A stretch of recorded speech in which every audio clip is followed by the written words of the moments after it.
സഹകരണ ബാങ്ക് പ്രതിസന്ധിയുമായി ബന്ധപ്പെട്ട സംയുക്ത സമരത്തിൽ യുഡിഎഫിൽ ഭിന്നത. സംയുക്ത സമരത്തിൽ നിന്നും പിന്മാറുന്നുവെന്ന് വി.എം. സുധീരൻ പറഞ്ഞു. എന്നാൽ കോൺഗ്രസ് നിലപാട് തള്ളി ലീഗ് രംഗത്തെത്തി. യോജിച്ച പ്രക്ഷോഭമാണ് വേണ്ടതെന്ന് league general secretary KPA. Majeed പറഞ്ഞു.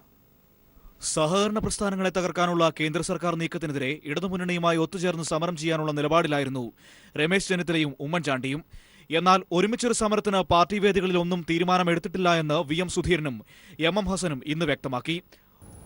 സമാന രീതിയിലുള്ള ആ പ്രതിഷേധം നടത്തുമ്പോൾ കേന്ദ്ര ഗവൺമെന്റ് തെറ്റായ നടപടികളോട് സമാനമായി പ്രതിഷേധ സ്വരം ഉയർത്തുമ്പോൾ അതിൻ്റെ അർത്ഥം കേരളത്തിൽ സംയുക്തമായ സമരം നടത്തുക എന്നർത്ഥമല്ല. അങ്ങനെ ഒരു കാര്യത്തെക്കുറിച്ച് ഇതുവരെ ആലോചിച്ചിട്ടില്ല. എന്നാൽ സഹകരണ പ്രതിസന്ധി സംസ്ഥാനത്തിന്റെ മുഴുവൻ വിഷയമാണെന്നും സഹകരണ മേഖലയ്ക്ക് വേണ്ടി ഒന്നിച്ചു നിൽക്കണമെന്നും പറഞ്ഞ് കെ.പി.എ. മജീദ് കോൺഗ്രസ് നിലപാടിനെ പൂർണ്ണമായും തള്ളി. കേരളത്തിന്റെ പൊതുവായൊരു പ്രശ്നമാണ്. ഈ പ്രശ്നത്തെ രാഷ്ട്രീയപരമായിട്ടുള്ള വേർതിരിവ് കണ്ട് നിൽക്കേണ്ട ഒരു കാര്യമില്ലെന്നും കേരളത്തിലെ സഹകരണ മേഖല രക്ഷപ്പെടുത്താൻ വേണ്ടി എല്ലാവരും ഒന്നിച്ചു നിൽക്കണമെന്നുള്ളത് പൊതു അഭിപ്രായമാണ്. സഹകാരികളുടെ പൊതു അഭിപ്രായമാണ്. ഇത് CPM സഹകരിക്കുക എന്നതല്ല.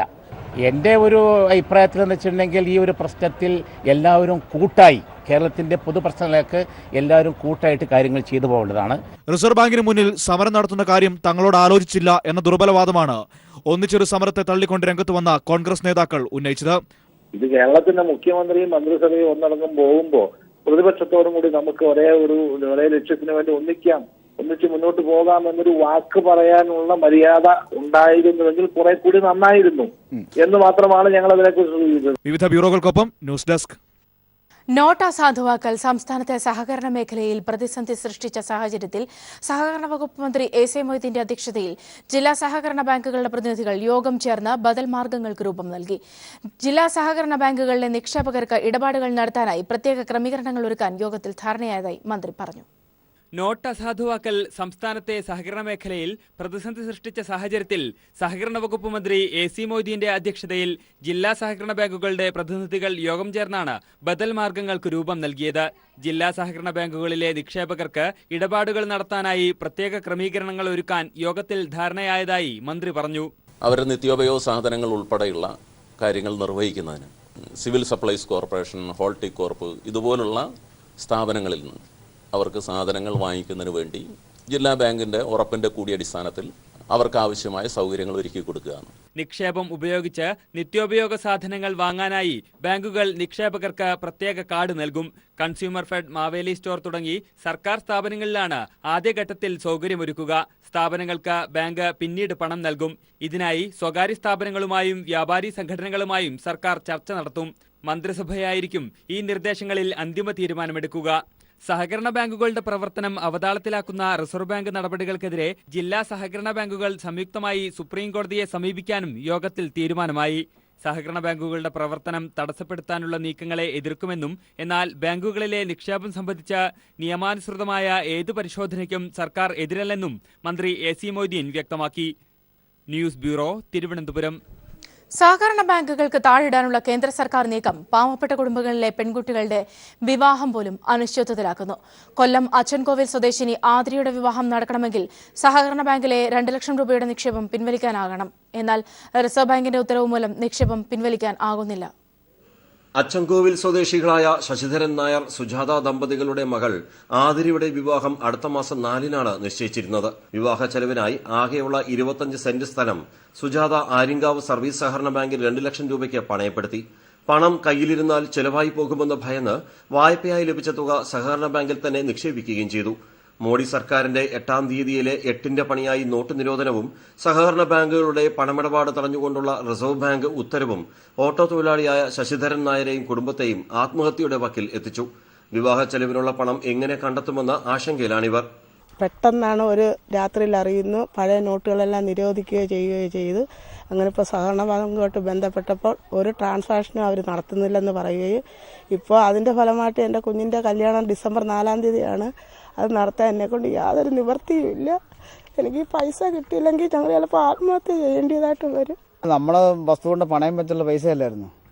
അപ്പം നമ്മൾ പറഞ്ഞു കുറച്ചുകൂടി കഴിഞ്ഞ് തന്നാൽ മതിയില്ല, നമ്മുടെ തീർന്നു പോകുമല്ലോ.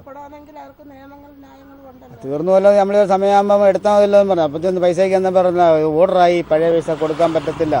അവർ ഇന്നാളെ വരാൻ തരാന്നാ പറഞ്ഞിരുന്നത്. ഇപ്പം ചെന്ന് ചോദിച്ചപ്പം തരുന്നില്ലെന്ന് പറയുന്നു. ജീവിതത്തിൽ ഇതുവരെ കള്ളനോട്ട് നേരിൽ കണ്ടിട്ടില്ലാത്ത തങ്ങളെയാണോ മോഡി സർക്കാർ കള്ളപ്പണക്കാരാക്കിയതെന്ന് സുജാത ചോദിച്ചു.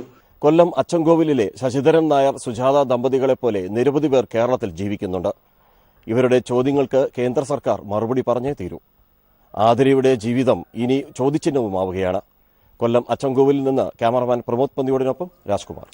പഴയ നോട്ടുകൾ മാറ്റിവാങ്ങുന്നതിൽ ഇന്ന് നിയന്ത്രണം. മുതിർന്ന പൗരന്മാർക്ക് മാത്രമാണ് ഇന്ന് നോട്ട് മാറ്റിവാങ്ങാൻ അവസരമുണ്ടാവുക. ബാങ്കുകളുടെ അഭ്യർത്ഥന പ്രകാരമാണ് നടപടി. ഇന്നത്തെ ഒരു ദിവസം മാത്രമാണ് നിയന്ത്രണം ഏർപ്പെടുത്തിയിരിക്കുന്നത്. മറ്റുള്ളവർക്ക് ഇനി തിങ്കളാഴ്ച മാത്രമായിരിക്കും നോട്ട് മാറ്റിവാങ്ങാനുള്ള അവസരം ഉണ്ടായിരിക്കും.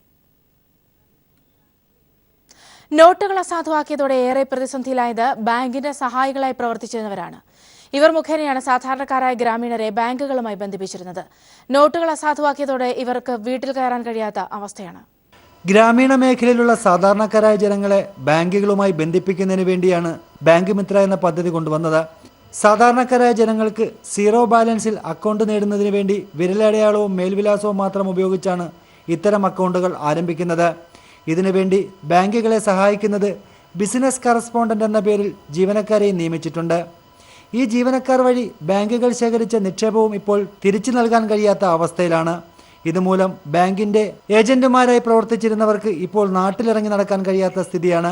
അവർ 2-3 തവണയായിട്ട് എൻ്റെ കടയിൽ വരികയും ഞാൻ മറ്റൊരു ചെറിയ കച്ചവടം ചെയ്യുന്ന ഒരു വ്യക്തിയായതുകൊണ്ട് എൻ്റെ കടയിൽ വരികയും ഒച്ചയിടുകയും ചെയ്തിട്ടുണ്ട്. അതേപോലെ തന്നെ എന്നെ ഇപ്പോൾ ഫോണിൽ അവർ നിരന്തരം വിളിച്ചുകൊണ്ടിരിക്കുകയാണ്. ദേശീയ ബാങ്കുകളുടെ ഏജൻസികളാണ് ഇവർ പ്രവർത്തിച്ചു വന്നത്. ഇവരെ ബാങ്കുകൾ നേരിട്ട് നിയമിക്കാതെ കോർപ്പറേറ്റ് മാനേജ്മെന്റുകൾ വഴിയാണ് നിയമിച്ചിരുന്നത്. ഇതുമൂലം ഇവരുടെ പ്രതിഫലത്തിന്റെ ഭൂരിഭാഗവും ഇത്തരം കമ്പനികൾ ചൂഷണം ചെയ്യുന്നതായും പരാതിയുണ്ട്. ഞങ്ങൾ ചെയ്യുന്നതിന് കമ്മീഷൻ പറഞ്ഞിട്ട് പോലും ഞങ്ങൾക്ക് കിട്ടുന്നതിൻ്റെ 70% ഞങ്ങളെ നിയമിച്ചിരിക്കുന്ന കോർപ്പറേറ്റുകളാണ് കൊണ്ടുപോകുന്നത്. 500,000 നോട്ടുകൾ പിൻവലിച്ചതോടെ ഏറെ ദുരിതത്തിലായത് ഇത്തരത്തിലുള്ള ബാങ്കുകളുടെ ഏജൻസികളാണ്. കേരളത്തിൽ മാത്രം 2000-ലധികം ഏജൻസികളാണ് പ്രവർത്തിച്ചു വരുന്നത്. ഇവരുടെ പ്രവർത്തന ഫലമായി ഓരോ ബാങ്കിലും കോടികളുടെ നിക്ഷേപമാണ് ലഭ്യമായിരിക്കുന്നത്. Shajahan, news bureau, Alappuzha. Note അസാധുവാക്കിയതിനെതിരെ ഗുജറാത്തിൽ ഇന്ന് കർഷക പ്രക്ഷോഭം. സംസ്ഥാന വ്യാപകമായി കർഷകർ ഇന്ന് റോഡ് ഉപരോധിക്കും. 10,000 വിവിധ സ്ഥലങ്ങളിൽ നടക്കുന്ന കർഷക റാലികളിൽ അണിനിരക്കും. കള്ളപ്പണം വെളുപ്പിക്കുന്ന 5-അംഗ സംഘത്തെ കാസർഗോഡ് പോലീസ് അറസ്റ്റ് ചെയ്തു. ഇന്നലെ വൈകിട്ട് മേൽപ്പറമ്പിൽ പോലീസ് ഒരുക്കിയ വലയിൽ സംഘം കുടുങ്ങുകയായിരുന്നു. അസാധുവാക്കിയ 500-1000 രൂപ നോട്ടുകൾ 30% കമ്മീഷൻ ഈടാക്കി മാറ്റി നൽകുന്നതായി വിവരം ലഭിച്ചതിനെ തുടർന്നായിരുന്നു പോലീസ് നടപടി. 10 ലക്ഷത്തിന്റെ പഴയ 500-1000 രൂപ നോട്ടുകൾക്ക് പകരം 30% കമ്മീഷൻ ഈടാക്കി 7 ലക്ഷത്തിന്റെ പുതിയ 2000 രൂപ നോട്ടുകൾ തിരിച്ചു നൽകി കൊള്ള ലാഭത്തോടെ കള്ളപ്പണം വെളുപ്പിക്കുന്നതായിരുന്നു തട്ടിപ്പ് സംഘത്തിന്റെ പ്രവർത്തനം.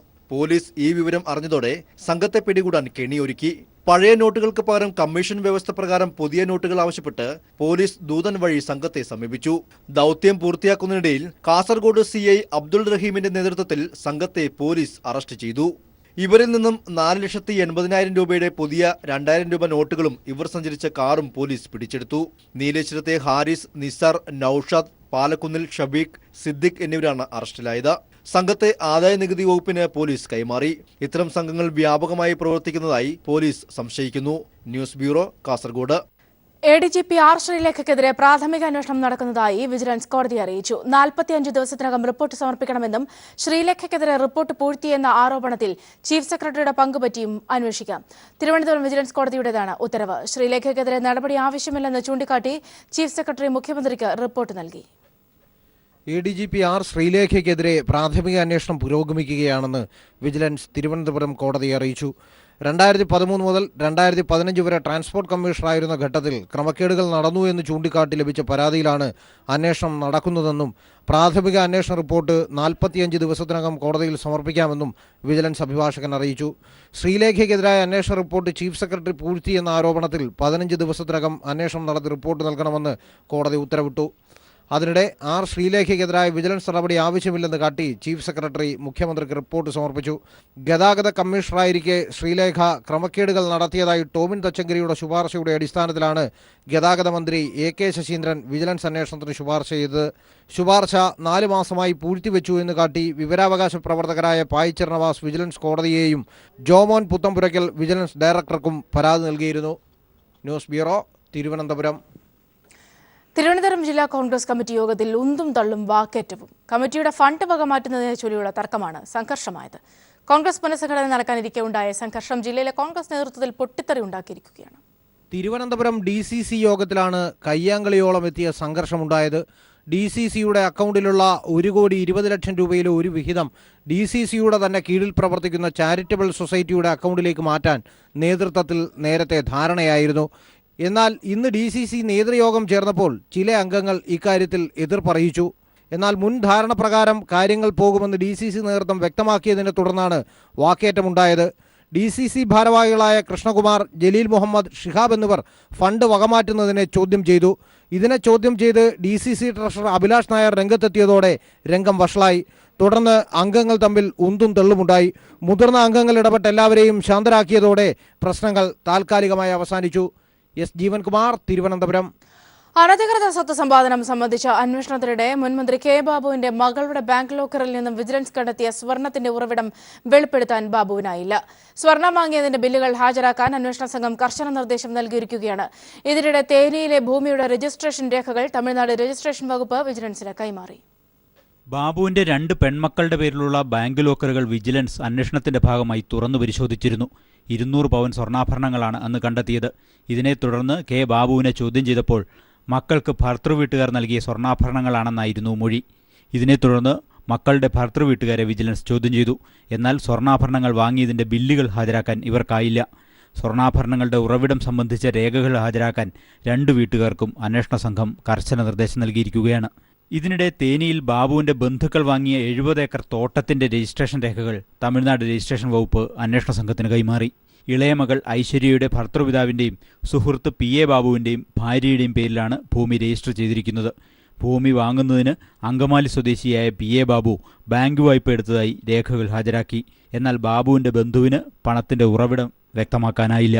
ഇരുവരെയും നിരവധി തവണ ഇതിനകം വിജിലൻസ് സംഘം ചോദ്യം ചെയ്തു കഴിഞ്ഞു. മുൻമന്ത്രി ബാബുവിന്റെ മറ്റാസ്തികൾ സംബന്ധിച്ച പരിശോധനകളും അന്തിമഘട്ടത്തിലാണെന്ന് വിജിലൻസ് സംഘം അറിയിച്ചു. ഇതിന്റെ ഭാഗമായി തൃപ്പൂണിത്തുറയിലെ വീടിന്റെ വിസ്തൃതി വിദഗ്ധരുടെ സഹായത്തോടെ വിജിലൻസ് അളന്നു തിട്ടപ്പെടുത്തി. ബാബുവിന്റെ ബിനാമികളെന്ന് വിജിലൻസ് കണ്ടെത്തിയവരെ കേന്ദ്രീകരിച്ചുള്ള അന്വേഷണവും അന്തിമഘട്ടത്തിലാണ്. News bureau, Kochi. തടയണകളുടെ തമ്പുരാൻ എന്നറിയപ്പെടുന്ന TNN ഭട്ടതിരിപ്പാടിന് നാട് യാത്രാമൊഴി നൽകി. ജലസംരക്ഷണത്തിനായി ജീവിതമൊഴിഞ്ഞുവെച്ച TNN വാർദ്ധക്യസഹജമായ അസുഖത്തെ തുടർന്ന് ഇന്നലെയാണ് അന്തരിച്ചത്. TNNന്റെ മൃതദേഹം തൃശൂർ പാഴിയോട്ടുമുറിയിലെ വീട്ടുവളപ്പിൽ സംസ്കരിച്ചു. വറുതി മാത്രം അവശേഷിപ്പിച്ച് പുഴകൾ മറവിയിലേക്ക് മായുന്ന കാലത്ത് അവയ്ക്ക് ജീവൻ പകരുന്ന ഒരു അത്ഭുത മനുഷ്യനുണ്ടായിരുന്നു. വള്ളുവനാടിന്റെ ജീവനാഡിയായ ഭാരതപ്പുഴയുടെ സംരക്ഷണത്തിനും ജലസാക്ഷരതയ്ക്കുമായി ജീവിതം ഒഴിഞ്ഞുവെച്ച തടയണകളുടെ തമ്പുരാൻ TNN ഭട്ടതിരിപ്പാട്. മണൽവാരലും മാലിന്യവും പുഴ കയ്യേറ്റങ്ങളുമെല്ലാം ഭാരതപ്പുഴയുടെ ജീവൻ കവർന്നു തുടങ്ങിയപ്പോഴാണ് തടയണകളുടെ സംരക്ഷണം എന്ന ഉപാധിയുമായി ജല അതോറിറ്റി ചീഫ് എഞ്ചിനീയറായിരുന്ന TNN രംഗത്തു വന്നത്. വരാൻ പോകുന്ന വലിയ ആപത്തിനെ ചൂണ്ടിക്കാണിച്ച് പിന്നീടങ്ങോട്ട് ഈ മേഖലയിൽ സജീവമായി. ഭാരതപ്പുഴയുടെ ജലസമ്പത്തിനെ ക്രിയാത്മകമായി പ്രയോജനപ്പെടുത്തി ചെറുകിട ജലസേചനത്തിനും ശുദ്ധജലത്തിനും മിനി മൈക്രോ ജലവൈദ്യുതി ഉൽപാദനത്തിനും പര്യാപ്തമാക്കണമെന്നും അദ്ദേഹം വാദിച്ചു. ഭാരതപ്പുഴയുടെ സംരക്ഷണത്തിനായി നിരാഹാര സമരങ്ങൾ നടത്തി. ഭാരതപ്പുഴയിൽ 14 തടയണകൾ വിഭാവനം ചെയ്തു. ഇതിന്റെയൊക്കെ ഫലമാണ് ഇന്നും ഭാരതപ്പുഴയിൽ അല്പമായെങ്കിലും അവശേഷിക്കുന്ന ജലജീവസമ്പത്ത്. ഭാരതപ്പുഴയിലെ ജലസ്രോതസ് ഉപയോഗപ്പെടുത്തി കടങ്ങോട് സമഗ്ര ശുദ്ധജല വിതരണ പദ്ധതി ആവിഷ്കരിച്ചത് TNN ആണ്. സർവീസിൽ നിന്നും വിരമിച്ച ശേഷവും നടത്തിയ പരിശ്രമത്തിനൊടുവിലാണ് പദ്ധതി യാഥാർത്ഥ്യമായത്. ജലസംരക്ഷണ ബോധവൽക്കരണങ്ങളിൽ സ്ഥിര സാന്നിധ്യമായിരുന്നു TNN. 1965 മുതൽ 96 വരെ ജല അതോറിറ്റിയിൽ പ്രവർത്തിച്ച TNN ഭട്ടതിരിപ്പാട് ജലസംരക്ഷണവുമായി ബന്ധപ്പെട്ട നിരവധി ഗ്രന്ഥങ്ങളും രചിച്ചിട്ടുണ്ട്. News bureau, Thrissur. All Kerala photographers അസോസിയേഷന്റെ ഈ വർഷത്തെ മികച്ച ക്യാമറമാനുള്ള പുരസ്കാരം കൈരളി പീപ്പിൾ TVയിലെ RK കുമാറിന്. Kairali people TV Thiruvananthapuram bureau ക്യാമറമാനാണ് കുമാർ. 5001 രൂപയും പ്രശസ്തി പത്രവും അടങ്ങുന്നതാണ് പുരസ്കാരം. ഈ മാസം 21-ന് തിരുവനന്തപുരത്ത് വെച്ച് പുരസ്കാരം വിതരണം ചെയ്യും. മികച്ച ഫോട്ടോഗ്രാഫർക്കുള്ള പുരസ്കാരത്തിന് മലയാള മനോരമയിലെ റിങ്കുരാജ് മട്ടാഞ്ചേരി അർഹനായി. വെട്ടേറ്റ് മരിച്ച നിലയിൽ യുവാവിനെ റോഡരികിൽ കണ്ടെത്തി. തിരൂരങ്ങാടി കൊടിഞ്ഞി പുല്ലാണി അനന്തകൃഷ്ണൻ നായരുടെ മകൻ അനിൽകുമാർ എന്ന ഫൈസലാണ് കൊല്ലപ്പെട്ടത്. ഫാറൂഖ് നഗർ അങ്ങാടിക്കടുത്ത് റോഡരികിൽ പുലർച്ചെയോടെയായിരുന്നു മൃതദേഹം കണ്ടെത്തിയത്. പുലർച്ചെ നടക്കാനിറങ്ങിയവരാണ് കൊടിഞ്ഞി ഫാറൂഖ് നഗർ റോഡിൽ മൃതദേഹം കണ്ടത്. ദേഹമാസകലം വെട്ടേറ്റിട്ടുണ്ട്. കൊടിഞ്ഞി സ്വദേശി കൃഷ്ണൻകുട്ടിയുടെ മകനാണ് മരിച്ച ഫൈസൽ. ഇയാൾ 6 മാസം മുമ്പ് ഇസ്ലാം മതം സ്വീകരിച്ചിരുന്നു. നാളെ ജോലിക്കായി ഗൾഫിലേക്ക് പോവാനിരിക്കെയാണ് ദാരുണ മരണം. ഭാര്യാപിതാവിനെയും അമ്മയെയും കൊണ്ടുവരാനായി റെയിൽവേ സ്റ്റേഷനിലേക്ക് ഓട്ടോയിൽ പോകും വഴിയാണ് ആക്രമിക്കപ്പെട്ടത്. ബൈക്കിലെത്തിയ സംഘമാണ് കൃത്യം നടത്തിയതെന്നാണ് പോലീസ് നിഗമനം.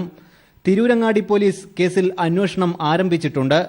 സംഭവം നടന്നതിന് തൊട്ടടുത്തുള്ള ബേക്കറിയിൽ നിന്ന് CCTV ദൃശ്യങ്ങൾ പോലീസ് ശേഖരിച്ചു. News bureau, Malappuram. നോട്ട് പിൻവലിക്കൽ, സഹകരണ ബാങ്കിന്മേൽ നിയന്ത്രണം ഏർപ്പെടുത്തിയത് തുടങ്ങിയവ കാർഷിക മേഖലയെ പ്രതിസന്ധിയിലാക്കി. പാലക്കാട് ജില്ലാ സഹകരണ ബാങ്ക് കർഷകർക്ക് നൽകിയിരുന്ന പലിശരഹിത വായ്പാ വിതരണം നിലച്ചു. നെല്ലളന്ന വകയിൽ കിട്ടാനുള്ള പണം ലഭിക്കാത്തതും ബാങ്ക് ഇടപാടുകൾ സ്തംഭിച്ചതും കാരണം പാലക്കാട് ജില്ലയിൽ ഏറെ ദുരിതത്തിലായത് നെൽകർഷകരാണ്. കാർഷിക മേഖലയ്ക്ക് കൈത്താങ്ങായ സഹകരണ ബാങ്കുകളുടെ പ്രവർത്തനം നിലച്ചതോടെ കർഷകർ വലിയ പ്രയാസമാണ് അഭിമുഖീകരിക്കുന്നത്. കേരളത്തിന്റെ നെല്ലറയായ പാലക്കാട് ജില്ലയിൽ രണ്ടാം വിള ഇറക്കുന്ന സമയമാണിത്. മഴ കുറഞ്ഞത് കരുനിഴൽ വീഴ്ത്തിയ നെൽകൃഷിയെ കൂടുതൽ പ്രതിസന്ധിയിലാക്കുകയാണ് സഹകരണ ബാങ്കിന്മേലുള്ള നിയന്ത്രണം. കൃഷിച്ചെലവിനായുള്ള പണത്തിന് ജില്ലയിൽ കൂടുതൽ കർഷകരും ആശ്രയിക്കുന്നത് സഹകരണ ബാങ്കുകളെയാണ്. മൊബൈൽ യൂണിറ്റ് അടക്കം 44 ബ്രാഞ്ചുള്ള പാലക്കാട് ജില്ലാ സഹകരണ ബാങ്ക് കർഷകർക്ക് 1 ലക്ഷം രൂപ പലിശരഹിത കാർഷിക വായ്പ നൽകിയിരുന്നു. പണമിടപാട് മുടങ്ങിയതോടെ പദ്ധതി സ്തംഭിച്ചെന്ന് ജില്ലാ ബാങ്ക് പ്രസിഡന്റ് R. ചിന്നക്കുട്ടൻ പറഞ്ഞു. രണ്ടാം വിള ഇറക്കാൻ വേണ്ടി ചിലവർ വെള്ളം ബോർവെല്ലൊക്കെ അടിച്ച് വെള്ളം അല്ലെങ്കിൽ കുളത്തിൽ നിന്നെല്ലാം വെള്ളം വിട്ട് നിറക്കാൻ പോവുകയാണെങ്കിലും അവർക്കിപ്പോൾ നമുക്ക് കാർഷിക വായ്പ എന്ന നിലയ്ക്ക് പലിശരഹിത വായ്പ 1 ലക്ഷം ഉറുപ്പിക കൊടുക്കാൻ കഴിയാതെ നിൽക്കുകയാണ്.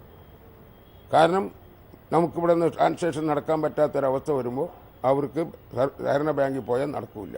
വിവാഹാവശ്യത്തിന് 2.5 ലക്ഷം രൂപ വരെ പിൻവലിക്കാമെന്ന് വ്യവസ്ഥയുണ്ടെങ്കിലും സഹകരണ ബാങ്കിൽ മാത്രം നിക്ഷേപമുള്ളവർ എന്തു ചെയ്യുമെന്ന ചോദ്യവും ഉയരുന്നുണ്ട്. സഹകരണ ബാങ്കിൽ നിന്ന് നെല്ലളന്ന വകയിൽ കിട്ടേണ്ട പണം ലഭിക്കാതായതും പലിശരഹിത വായ്പാ വിതരണം സ്തംഭിച്ചതും പാലക്കാട് ജില്ലയിൽ രണ്ടാം വിള നെൽകൃഷി ഇറക്കാൻ കഴിയാത്ത സാഹചര്യമാണ് സൃഷ്ടിച്ചിട്ടുള്ളത്. News bureau, Palakkad. ശബരിമല തീർത്ഥാടകർക്ക് സന്നിധാനത്തോളം പ്രാധാന്യമുള്ളതായി കണ്ടുവരുന്നതാണ് ഉരക്കുഴി. സന്നിധാനത്തെത്തുന്ന ഭക്തർ ഉരക്കുഴി തീർത്ഥത്തിൽ സ്നാനം കഴിഞ്ഞാണ് നാട്ടിലേക്ക് മടങ്ങുന്നത്. സന്നിധാനത്തോളം പ്രാധാന്യമുണ്ട് ഉരക്കുഴിക്കും. ശബരിമലയിലെത്തുന്ന ഭക്തർക്ക് പമ്പാ നദി പോലെ തന്നെ പ്രാധാന്യമുള്ളതാണ് ഉരക്കുഴി തീർത്ഥവും. സന്നിധാനത്ത് നിന്നും 2 കിലോമീറ്റർ മുകളിൽ പാണ്ടിത്താവളത്തിന് സമീപം വനത്തിലാണ് ഈ തീർത്ഥസ്ഥാനം സ്ഥിതി ചെയ്യുന്നത്. പുൽമേട് പാണ്ടിത്താവളം വഴി എത്തുന്ന തീർത്ഥാടകർക്കാണ് ഇവിടേക്ക് ഏറ്റവും എളുപ്പത്തിൽ എത്താൻ സാധിക്കുന്നതും. ഒരാൾക്ക് ഇറങ്ങിയിരിക്കാൻ പാകത്തിന് വിസ്താരം കുറഞ്ഞ കുഴിയാണ് ഉരക്കുഴി തീർത്ഥം. മഹിഷി നിഗ്രഹത്തിന് ശേഷം അയ്യപ്പൻ ഇവിടെ കുളിച്ചു എന്നാണ് ഐതിഹ്യത്തിൽ പറയുന്നത്. ഈ വിശ്വാസത്തിന്റെ ചുവട് പിടിച്ചാണ് ഇവിടെ സ്നാനം ചെയ്യാൻ വിശ്വാസികൾ ഇന്നും എത്തിച്ചേരുന്നത്. ഉരക്കുഴി തീർത്ഥത്തിനെ പറ്റി പറയുകയാണെങ്കിൽ വർഷങ്ങളോളായിട്ട് നമ്മൾ കേട്ടുകളിയാണ്. നമ്മളെ ഇവിടെ അടുത്താണ് ഇവിടെ വന്നു തുടങ്ങിയിട്ടുണ്ടായിരുന്നത്. അപ്പോൾ വരുന്ന സമയത്ത് ഇവിടെ വന്നു കുളിക്കുക. കൊടുങ്കാട്ടിൽ നിന്ന് ഉദ്ഭവിക്കുന്ന നീരൊഴുക്കിന് ഔഷധ ഗുണമുണ്ടെന്നും ഇതിൽ കുളിച്ചാൽ മല കയറിയ ക്ഷീണം ഇല്ലാതാകുമെന്നും വിശ്വസിക്കുന്നവരുണ്ട്. ഒരിക്കലും പറ്റാത്ത ഉരക്കുഴി പമ്പയുടെ കൈവഴിയായ കുമ്പളം തോട്ടിലൂടെ ഒഴുകി പുണ്യനദിയുടെ ഭാഗമാകുന്നുമുണ്ട്. ആചാരങ്ങളും അനുഷ്ഠാനങ്ങളും ഒക്കെ മാറ്റി നിർത്തിയാലും ഉരക്കുഴി ഒരു അത്ഭുതം തന്നെയാണ്. ക്യാമറാമാൻ വിനേഷ് നേതാജിക്കൊപ്പം വിജേഷ് നടുവിൽ.